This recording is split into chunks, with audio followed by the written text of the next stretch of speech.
Hello बच्चों, कैसे हो आप। गीता's हिंदी क्लासेस में आपका स्वागत है। मैं आपकी साई गीता टीचर। वाक्य यह आपके साथ आज साझा या शेयर करने वाली हूँ। वाक्य किसे कहते हैं, वाक्य कितने प्रकार के होते हैं, वाक्य के कितने अंग होते हैं, वे कौन कौन से हैं। क्योंकि इस साल बोर्ड पैटर्न सीबीएसई बोर्ड के एग्जाम में व्याकरण का भाग छोटे प्रश्नों के रूप में भी आ सकता है। जैसे कि हम लोग का वाक्य रूपांतरण है, सरल से संयुक्त, संयुक्त से मिश्र, सरल से मिश्र, मिश्र से सरल, इस तरह से चेंज करना है वाक्यों को, वाक्य का रूपांतरण जिसे कहते हैं। तो उसमें छोटे छोटे प्रश्न, वाक्य के कितने भेद होते हैं या वे कौन से हैं, सरल वाक्य किसे कहते हैं, संयुक्त वाक्य की पहचान कैसे होगी, इस तरह से छोटे छोटे प्रश्न। तो आइए हम आज देखते हैं वाक्य। वाक्य क्या है? अ ग्रुप ऑफ वर्ड्स जो सेंटेंस बनाते हैं। कैसे? जिसमें कोई अर्थ हो, सार्थक शब्द। निरर्थक मीन्स विदाउट मीनिंग, ए ओ आ ऐसा कहेंगे, विदाउट मीनिंग। सार्थक मैं, तुम, आप, इस तरह से। लड़का, बच्चा, कोई एक मीनिंगफुल वर्ड। ठीक है। वाक्य किसे कहते हैं? ये केवल क्लास 10 के लिए नहीं है, कोई किसी भी क्लास के 7, 8, 9, 10 कोई भी बच्चे इसे पढ़ सकते हैं। Not only for CBSE, ICSE state board सभी बच्चों के लिए है। वाक्य किसे कहते हैं, यह हमारा प्रश्न हुआ। शब्दों का सार्थक समूह। सार्थक समूह मीन्स क्या है? A group of meaningful words. Meaningful, सार्थक, उसका उल्टा क्या होगा? निरर्थक, ऑपोजिट। जो किसी भाव या विचार को प्रकट या व्यक्त करे, वाक्य कहलाता है। जो किसी भाव को, हमारे विचार को, मैं आपसे बात कर रही हूं तो मीनिंगफुल वर्ड्स, सार्थक शब्दों के समूह के साथ मैं आपसे बोल रही हूं, उसके साथ उन सबको जोड़कर एक सही तरीके से बोल रही हूं, तब वह वाक्य बन रहा है। मेरे मन के भाव आपको समझ में आ रहे हैं। जैसे अब ये तो हो गया इसका पूरा, इसकी परिभाषा। आप लोग स्क्रीनशॉट लेकर, प्रिंट आउट निकालकर आराम से पढ़िए, आराम से, ताकि एग्जाम में आपके वाक्य जो चारों प्रश्न हैं उन चारों के चारों में आपको मार्क्स मिल जाएं।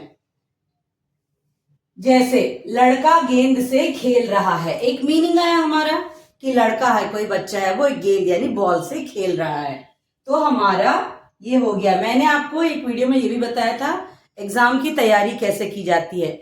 एग्जाम में आपके कितने सारे प्रश्न उत्तर होते हैं, उसके बाद आपके वहां पर अपठित गद्यांश होते हैं, पद्यांश हो सकते हैं, या फिर अपने अपने अपने मतलब सीबीएसई, आईसीएसई स्टेट बोर्ड अपने अपने तरीके से आप टाइम को मैनेज ठीक से करना सीखोगे तो एग्जाम में अच्छे से अच्छे मार्क्स आएंगे। हम क्या करते हैं, जो प्रश्न, जिस प्रश्न का उत्तर हमें आता है लंबा सा लिख देते हैं, वो 2 मार्क्स है, 3 मार्क्स है, हम ध्यान भी नहीं देते हैं, लंबा सा लिख देते हैं। और बाद में अनुच्छेद, पत्र लेखन, लघु कथा, उसके बाद हमारा विज्ञापन और सूचना, इन सब को जब लिखते हैं हमारे पास समय नहीं होता है, और बच्चों का अधिकतर समय चला जाता है अपठित गद्यांश को लिखने में।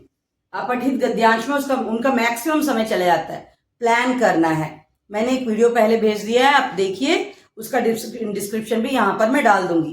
टाइम कैसे मैनेज करना है एग्जाम के वक्त। अब यहां पर देखिए, जब आपका एक बार रिवीजन हो जाएगा, रिवीजन का भी तरीका है, जब एक बार रिवीजन हो जाएगा आप एक टिक मार्क यहां पर कर दीजिए। जब सेकेंड टाइम रिवाइज करेंगे दूसरा टिक मार्क दीजिए। वाक्य के कितने अंग होते हैं? वाक्य के 2 मुख्य अंग होते हैं, उद्देश्य और विधेय। उद्देश्य और विधेय, जैसे इंग्लिश में बोलते हैं ना, सब्जेक्ट एंड प्रेडिकेट। उद्देश्य और विधेय। उद्देश्य किसे कहते हैं? फर्स्ट पार्ट, उद्देश्य किसे कहते हैं? ये वाला। तो यहां क्या है? वाक्य का वह अंग जिसके बारे में कुछ कहा जाता है, about which we are speaking, जिसके बारे में हम कह रहे हैं, वह उद्देश्य होता है। जैसे लड़का गेंद से खेल रहा है, तो किसके बारे में हम बात कर रहे हैं यहां पर? लड़का। तो लड़का क्या हुआ? वाक्य का उद्देश्य, क्योंकि हम यहां इस लड़का, इस शब्द के बारे में बात कर रहे हैं, तो ये हो गया उद्देश्य। अब विधेय किसे कहते हैं? Second part, rest of the part. वाक्य का वह अंग जो उद्देश्य के विषय में बताता है, उद्देश्य के विषय में, अबाउट दिस, उद्देश्य के विषय में जो बता रहा है वह हो गया हमारा विधेय। जैसे लड़का उद्देश्य हुआ, लड़के के बारे में हमने क्या कहा, गेंद से खेल रहा है, तो गेंद से खेल रहा है क्या हुआ, विधेय। और एक बार देखिए, विधेय किसे कहते हैं, वाक्य का वह अंग जो उद्देश्य के विषय में बताता है, विधेय कहलाता है। हो गया हमारा ये प्रश्न भी।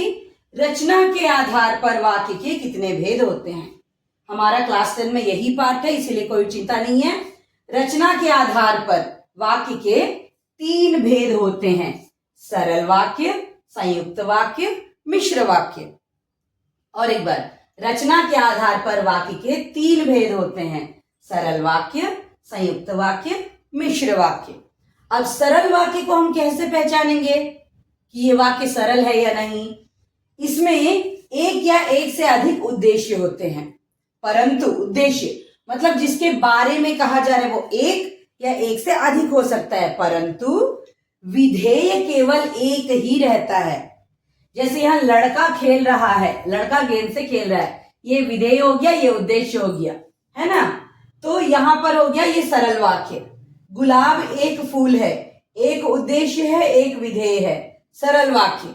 नीरज, सरोज और पंकज आ गए हैं, तो नीरज, सरोज और पंकज ये तीनों हो गए हैं उद्देश्य, उद्देश्य आ गए हैं, ये हो गया विधेय। विधेय एक ही होगा। अब आगे देखिए, संयुक्त वाक्य की पहचान कैसे होगी भाई, 2 या 2 से अधिक उपवाक्य समान स्तर पर, बराबर के उपवाक्य विथ इक्वल वेटेज संयोजक से जुड़े होते हैं। अब संयोजक क्या है, और, इसलिए, तथा, अन्यथा, या, किंतु, परंतु, इन सब से जुड़े होंगे। मैं और तुम कल फिल्म देखने चलेंगे, मैं और तुम, है ना। या मैं घर आया और उसे बैठा हुआ देखा, मैं और तुम फिल्म देखने चलेंगे नहीं होगा, मैं घर आया एक हो गया वाक्य, और उसे बैठे देखा, ये हो गया उसके साथ जुड़ा हुआ उपवाक्य। इस तरह से, हाँ, पढ़ाई ठीक से नहीं की इसलिए वह फेल हो गया, तुम चाय पियोगे या कॉफी। इस तरह से ये जो हैं हमारे संयुक्त वाक्य हैं। अब मिश्र वाक्य की पहचान कैसे होगी, उन वाक्यों में कि जब, जो, जिन, जब, तब, जो, वो, जैसा, वैसा अगर आपको मिले वाक्य में तो वो मिश्र वाक्य होगा। यानी कि एक प्रधान वाक्य, एक आश्रित उपवाक्य होगा, एक या एक से अधिक आश्रित उपवाक्य, वहां पर मिश्र वाक्य बनेंगे। अब जो मेहनत करता है वो सफल होता है, या फिर जैसे ही मैं घर पहुंचा वैसे ही वर्षा शुरू हो गई। इस तरह से जब वह दौड़ रहा था तब वह गिर पड़ा, या इस तरह से कुछ भी। जब वह दौड़ रहा था तब उसने एक गाय देखी। ठीक है, तो ये हमारे हो गए हैं वाक्य। आप इसको ठीक से पढ़िए, ध्यान से पढ़िए, और एग्जाम में इसको लिखकर अच्छे मार्क्स पाइए। मैं सरल, संयुक्त और मिश्र वाक्य के रूपांतरण की भी इसी तरह से एक वीडियो बनाकर हमारे इस ब्लॉग में, यानी कि हमारे इस गीता हिंदी क्लासेस वाले चैनल में डालूंगी। आप ध्यान से पढ़िए और ध्यान से इसे समझने की कोशिश कीजिए। धन्यवाद।